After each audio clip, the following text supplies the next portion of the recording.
વડોદરાના 25 વર્ષના આદિત્ય જૈને કર્યું છે અંગદાન. 21 વર્ષની ઉંમરે આદિત્યએ અંગદાન કરવાનું જણાવ્યું હતું તેના પિતાને. આદિત્ય જૈનને ઓફિસમાં કામ કરતી વખતે સ્ટોક આવ્યો હતો. ખાનગી હોસ્પિટલમાં સારવાર હેઠળ ખસેડવામાં આવ્યો હતો. આદિત્ય જૈનના કિડની અને લીવરના અંગદાનથી અન્ય વ્યક્તિને મળશે જીવનદાન. બનાવ એવો બન્યો હતો કે ઓફિસમાં જ્યારે કામ કરતો હતો અને બેભાન થયો અને હોસ્પિટલ લઈને આવ્યા. હોસ્પિટલમાં ત્યાં ફર્સ્ટ એડ આપવામાં આવ્યું, છતાં પછી બેન્કર્સ હાર્ટ ઇન્સ્ટિટ્યૂટમાં લઈને આવ્યા, જ્યાં એનું હાર્ટ ક્લોટ જે થયેલું હતું એ સીટી સ્કેન કરાવ્યા પછી ખબર પડી કે જે હાર્ટમાં ક્લોટ હતું એ બ્રેઇન સ્ટેમમાં જતું રહ્યું છે. અને બ્રેઇન સ્ટેમમાંથી ક્લોટ કાઢ્યા પછી એને ટ્રીટમેન્ટ કરવામાં આવી. વચ્ચે કોન્શિયસ બી થઈ ગયો એક દિવસ પછી, અને એના પછી 2 દિવસ પછી પાછો એક સિવિયર બ્રેઇન સ્ટ્રોમ આવ્યો અને એના પછી એ ઊભો ના થયો. એના લંગ્સમાં પાણી ભરાઈ ગયું અને બ્રેઇન ડેડ થઈ ગયું. આદિત્યનું ડિસિઝન પહેલેથી એવું હતું, જ્યારે 20-21 વર્ષનો હતો ત્યારે અમારા જે નેબર છે એમને ડિસિઝન લીધેલું, એમને પ્લેસ કરેલી કે હું ઓર્ગન ડોનેટ કર્યું છું. એને મારા છોકરાને જણાવ્યું, એને भी કીધું कि बहुत अच्छा डिसीजन आंटी, आगे मैं भी ये प्लेस करने की सोच रहा हूँ और मैं करूँगा. શું સ્ટડી કરતા હતા? CS કરતો હતો, કંપની સેક્રેટરીનું ફાઇનલ એક્ઝામ આપેલી હતી અને ઇન્ટર્નશિપ કરી રહ્યો હતો અત્યારે એક ફર્મમાં, CS ફર્મમાં. વડોદરામાં એકલા રહેતા હતા કે ફેમિલી સાથે રહેતા હતા? ના, અમે 3 જણનું ફેમિલી છે, અમે 3 જોડે રહીએ છીએ.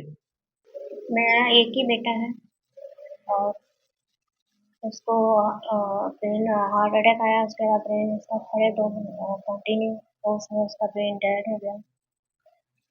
फिर उसके बाद उसका कोई लाइफ बचा ही नहीं। क्या डिसीजन लिया था? ब्रेन डेड हो गया था उसका। उसके बाद हमने 48 घंटे उसको देखा था कि शायद कुछ चमत्कार या कुछ हो जाए, पर कुछ भी नहीं। उसके लंग्स भी खराब हो गए थे, हार्ट भी उसका नहीं था, ब्रीथिंग नहीं था। तो फिर डिसीजन तो क्या है, भगवान का आगे पे कोई डिसीजन नहीं।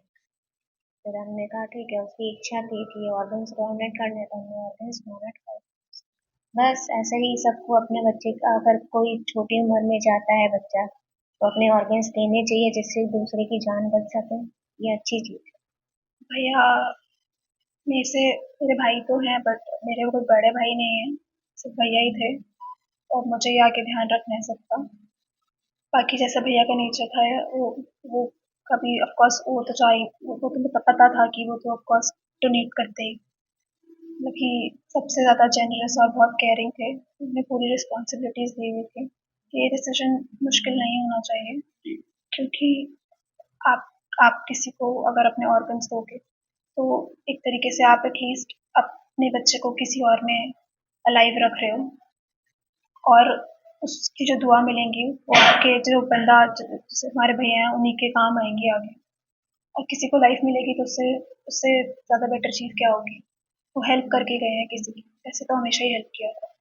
આજે બેન્કર હાર્ટ ઇન્સ્ટિટ્યૂટમાં એક ખૂબ જ શોક અને આનંદની ઘટના બની છે.